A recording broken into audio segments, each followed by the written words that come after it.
माता कौशल्या, माता कैकेयी और माता सुमित्रा तीनों पहुंच जाती हैं।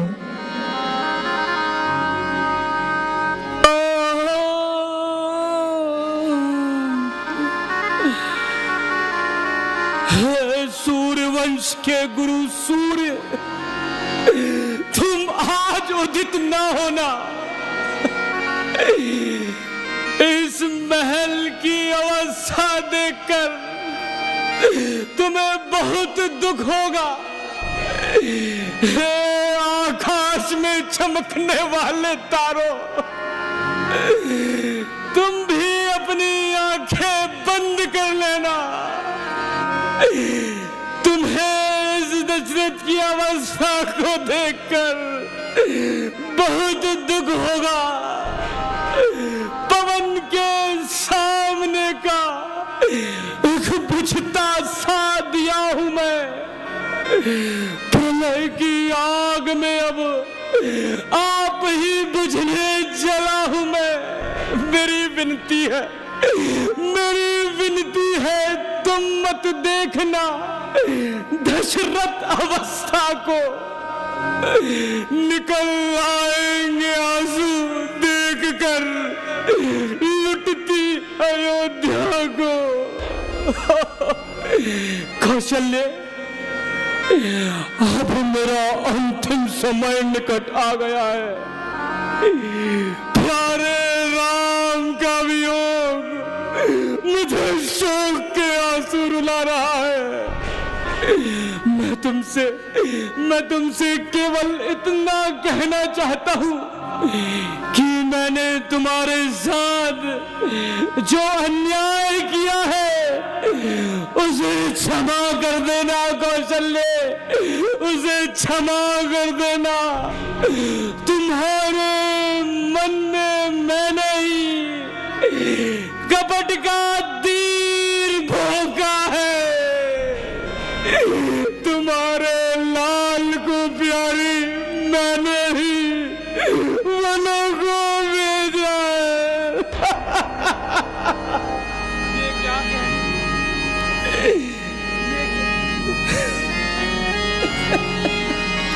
ये क्या कहने लगे प्राणनाथ? ऐसा कह के मेरे मन को विचलित ना करो, मुझे पाप की भागी ना बनाओ। निराशा में डूबे मन को और अधिक कष्ट ना पहुंचाओ। कौशल्य, सुमंत को गए भी समय हो चुका है। वो भी मेरी फुलवारी को लेकर अभी तक वापस नहीं आया। कौशल्य, अभी तक नहीं आया।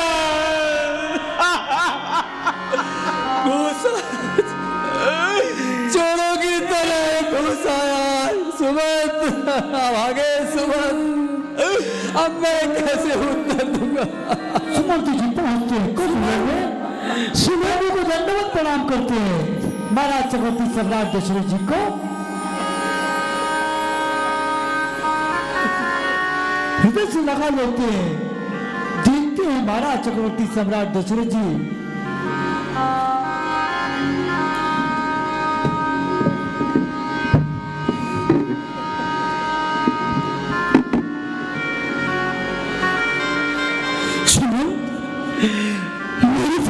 कहाँ है सुमन?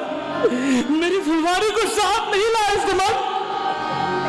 महाराज, आप तो जानते हैं वो अपने बचनों से पीछे हटने वाले नहीं हैं। नहीं सुमंत, नहीं। अब तो अंतिम आशा भी टूट गई। हे रंगनाथ भगवान,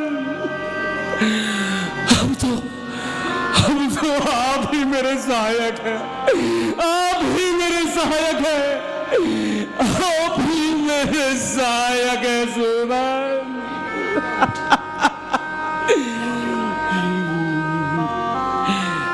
सहायक मेरा।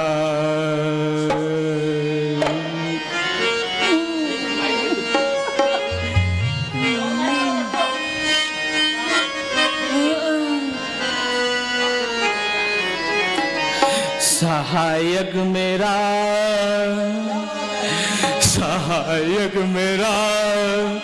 इस समय एक तू है, सहायक मेरा इस समय एक तू है। गई अर्ज़ से मेरी आबरू है, सहायक मेरा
राम जल्दी यहाँ से उठा लो मुझे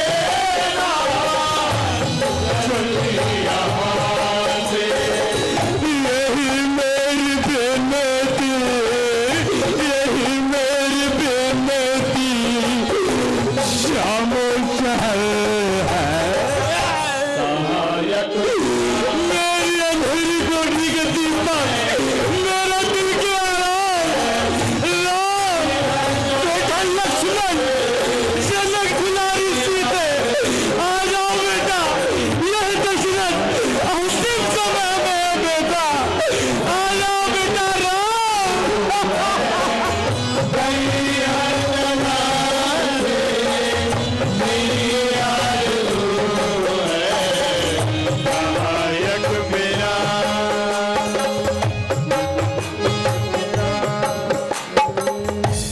महाराज चक्रवर्ती सम्राट दशरथ जी, मर्यादा पुरुषोत्तम भगवान श्री राम के वियोग में कभी जागृत हो जाते हैं, कभी अचेत हो जाते हैं। केवल एक ही नाम की रट, राम राम राम। मेरे राम तुम कहाँ हो? मेरे आंखों के सामने आ जाओ, मैं तुम्हारे बिना एक पल भी नहीं रह सकता। अच्छा सुमंत, जरा यह तो बताओ कि मेरे राज दुलारे ने वनगमन कैसे किया? सुमंत कैसे किया? राज, कैसे बताऊं महाराज, सबसे पहले तमसा तट पर विश्राम किए और वहां पर बड़का दूध मंगाकर अपनी चटाई बढ़ाई।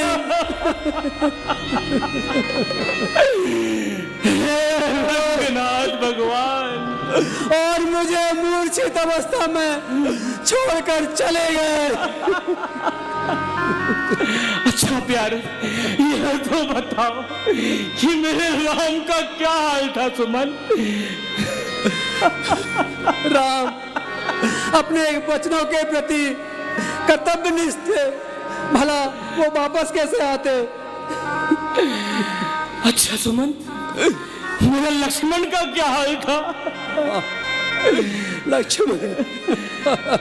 लक्ष्मण जी कुछ क्रोधित थे। उनका कहना था कि उस राज्य में जाना नहीं है जहां अन्याय होता हो। ठीक कहा लक्ष्मण ने, बिल्कुल ठीक कहा। मैंने न्याय का गला घोटकर अन्याय का साथ दिया है, परंतु बेटा लक्ष्मण, इस समय मैं जा रहा हूं, मुझे क्षमा कर देना बेटा।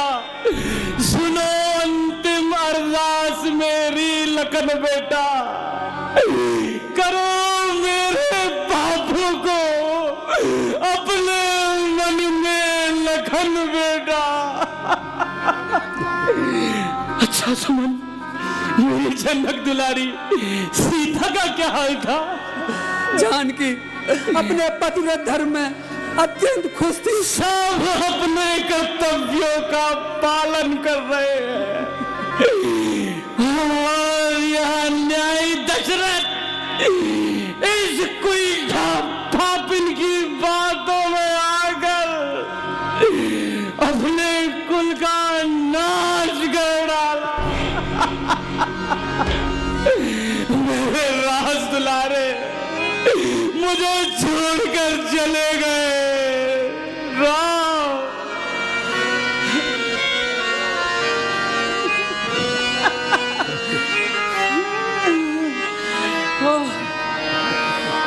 छोड़ मुझको कहाँ तुम सिधारे, मुख दिखला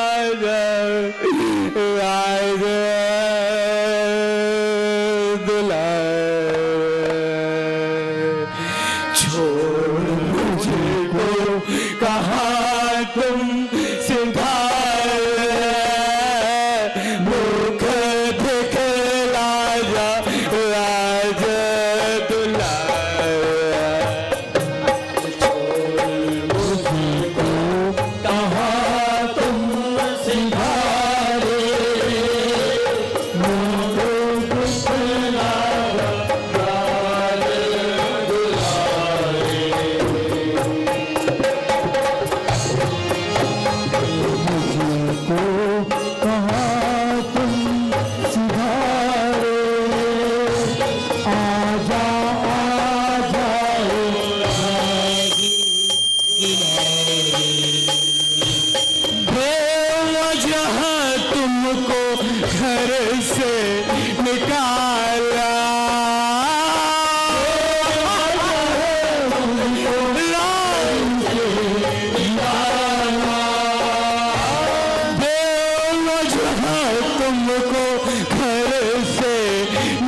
फिर मेरे प्यारे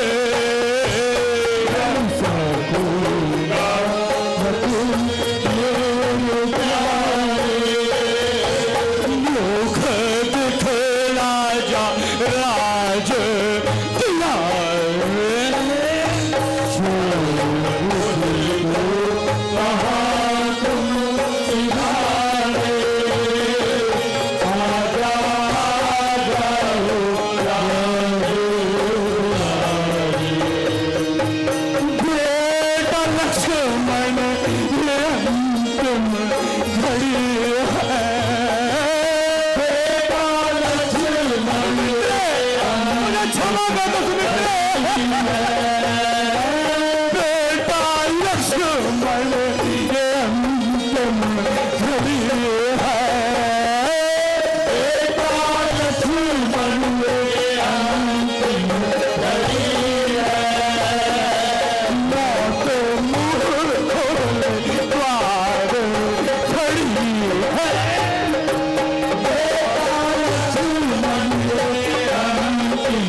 भूमिका आप देख रहे हैं महाराज चक्रवर्ती सम्राट दशरथ जी की आदरणीय श्री श्यामचंद्र माता कौशल्या की सुंदर भूमिका आप देख रहे हैं आदरणीय श्री अभिनव शुक्ला और केके की सुंदर भूमिका आप देख रहे हैं तेजस चौरसिया और सुमित्रा की सुंदर भूमिका प्रणव शुक्ला। बस अब अंतिम लीला समाप्त होने वाली है। बस अब हो चुका। कौशल्य अब मुझे क्षमा कर देना, अब मैं जा रहा हूं कौशल्य, अब अंतिम लीला समाप्त होने को है। महाराज धैर्य धरो, महाराज धैर्य धरो, समय बलवान है, होनी को कौन रोक सकता। सही कहा कौशल्य, सही कहा, होनी बलवान होती है कौशल्य। मैंने अपने जीवन में क्या नहीं देखा कौशल्य, क्यों नहीं देखा। एक समय की बात है, वह दृश्य मेरे सामने आ रहा है कौशल्य। एक समय की बात है, युवावस्था थी, उमंगे जोश मार रही थी, हर आखेट खेलने का मन हुआ और निकल पड़ा वनों की ओर धनुष और बाण लेकर। क्योंकि अभी तुमने कहा कौशल्य होनी बलवान है। जैसे ही वनों में पहुंचता हूं क्या देखता हूं कौशल्य, मेरे सामने पगडंडी पर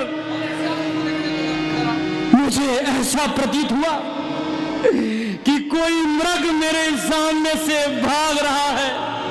मैं भी धनुष बाण लेकर उसके पीछे भागता हूं कौशल्य, पीछे भागता हूं और वहां मृग सीधे नदी के किनारे पहुंचता है कौशल्य। और जैसे कि मैं शब्द भेदी बाण मारने में निपुण था, कान तक धनुष बाण खींचा, ओम रंगनाथाय नमः, ओम रंगनाथाय नमः, ओम रंगनाथाय नमः।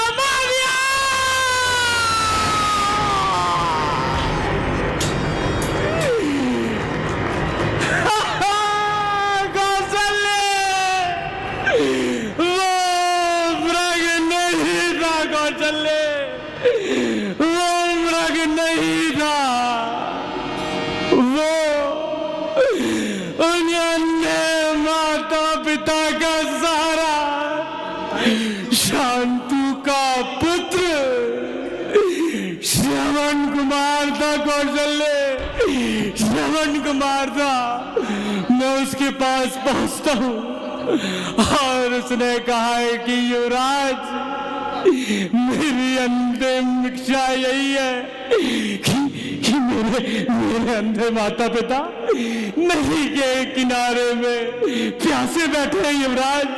बस मेरी अंतिम इच्छा यही है युवराज की मेरे अंधे माता पिता जो कि प्यासे बैठे उन्हें जल पिला देना कौशल्य, जल पिला देना। इतना कहते ही श्रवण कुमार ने अपने प्राण त्याग दिए कौशल्य, प्राण त्याग दिए।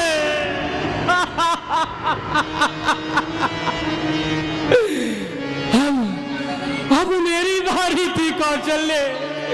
मैंने जल के पात्र को उठाया और नदी से जल को भरा और निकल पड़ा उन बेचारे अंधे माता पिता की तरफ। तरफ कौशल्य, उन अंधे माता पिता की तरफ। अब कौशल्य जैसे ही मैं उनके पास पहुंचा, श्रवण कुमार की माँ कहती है, आगे बेटा श्रवण आगे लाओ, हम बहुत प्यासे हैं, हमें जल पिलाओ। कौशल्य उसने कहा हमें जल पिलाओ। जैसे ही मैंने जल का पात्र आगे बढ़ाया, श्रवण कुमार की मां ने मेरे हाथ को स्पर्श करते ही समझ गई कि यह मेरा बेटा श्रवण नहीं है।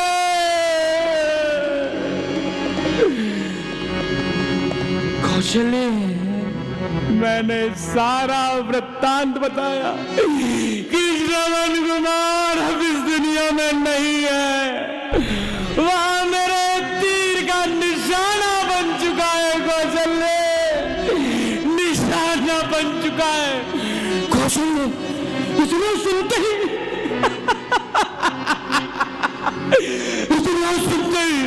श्रवण की मां ने प्राण त्याग दिए। कौशल्य प्राण त्याग दिए।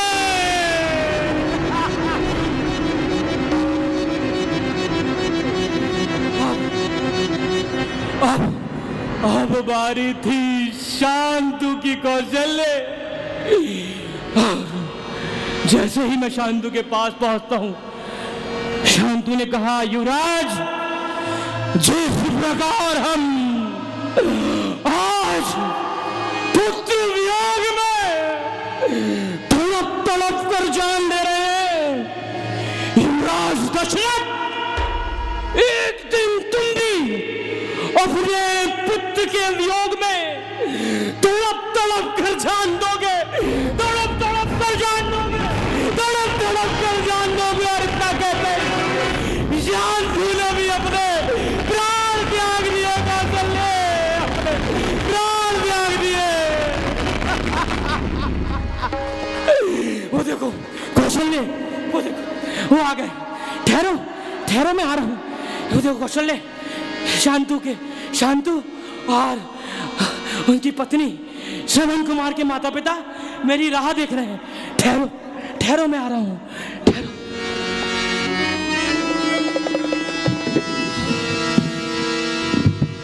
ठहर जाओ, मैं भी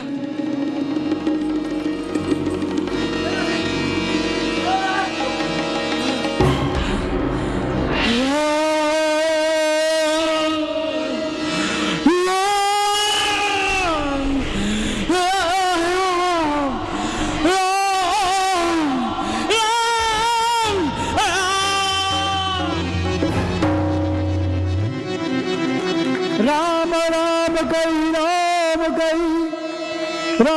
राम कही राम, तनु परिहरि रघुवर राउ गयो सूरदाम।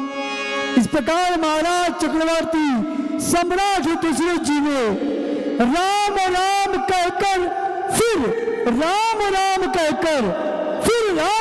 कहकर अपने प्रभु के विरह में शरीर को त्याग कर सूर्यलोक को सुधारे। महाराज चक्रवर्ती सम्राट दशरथ जी ने अंत में 6 बार राम राम कहा, अर्थात काम, क्रोध, लोभ, मोह, मद, मत्सर, ये 6 चीजों का मनुष्य को त्याग करना चाहिए। सारा रानीवास, शोक का वातावरण छा गया सारे रानीवास में। महाराज चक्रवर्ती सम्राट दशरथ जी अपने देह को त्याग कर सूर्यलोक को गए। तीनों माताएं विलाप करती हैं। महाराज चक्रवर्ती सम्राट दशरथ जी के योग में यह जानकारी कुल गुरु वशिष्ठ जी को लगती है। वे गोपवन की ओर आते हैं। अभी आपने बड़ी सुंदर भूमिका यहाँ पर श्रवण कुमार के माता पिता के स्वप्न में देखी, जो बड़ी सुंदर भूमिका थी। इसमें महाराज चक्रवर्ती सम्राट दशरथ जी की भूमिका आदरणीय ऋषभ स्थापक जी ने निभाई। कुल गुरु वशिष्ठ जी कोपभवन की ओर आते हैं।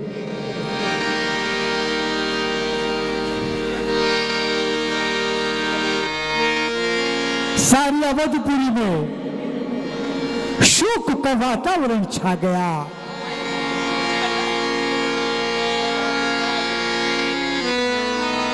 अरे जल्दी आओ ना यार।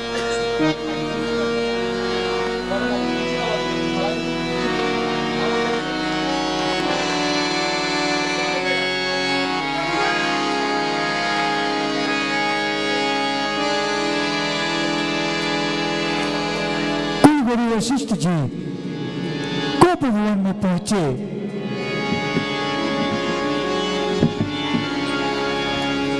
देवियों, इस तरह विलाप मत करो। होनी अटल है, जो होना होता है वहां होकर रहता है, अनहोनी कभी नहीं होती। अब शीघ्र भरत और शत्रुघ्न को कैकेयीपुर से बुलाने के लिए दूत भेजना पड़ेगा, और जब तक भरत और शत्रुघ्न नहीं आते हैं तब तक राजा की देह को तेल की नाव में रखना चाहिए ताकि उनकी देह सुरक्षित रहे। कुलगुरु वशिष्ठ जी ने कहा कि धावन दूत को कैकेयीपुर भेजो, जहां पर भरत शत्रुघ्न जी हैं ननिहाल में, वहां से लेके आने के लिए यहाँ से दावत दूत को भेजा जाता है। तब तक महाराज चक्रवर्ती सम्राट दशरथ जी की देह को एक नाव बुला करके उसमें तेल डाल करके उनके देह को रखा जाता है, ताकि किसी भी प्रकार की कोई तकलीफ शरीर को ना पहुंचे। गुरुदेव, अब आप ही व्यवस्था कर दीजिए। ठीक है द्वारपाल, जी गुरुदेव। दूत को हमें हमारा संदेश सुनाओ कि शीघ्र ही वायु की गति से चलने वाले घोड़ों को रथ में जोतकर कैकेयीपुर जाए और भरत और शत्रुघ्न को शीघ्र ले आए। साथ ही उसे यह जरूर बता देना कि यहाँ अयोध्या में क्या हुआ है, इस विषय में कुछ भी ना बताए। केवल इतना कहना कि गुरुदेव ने भरत और शत्रुघ्न को बुलाया है।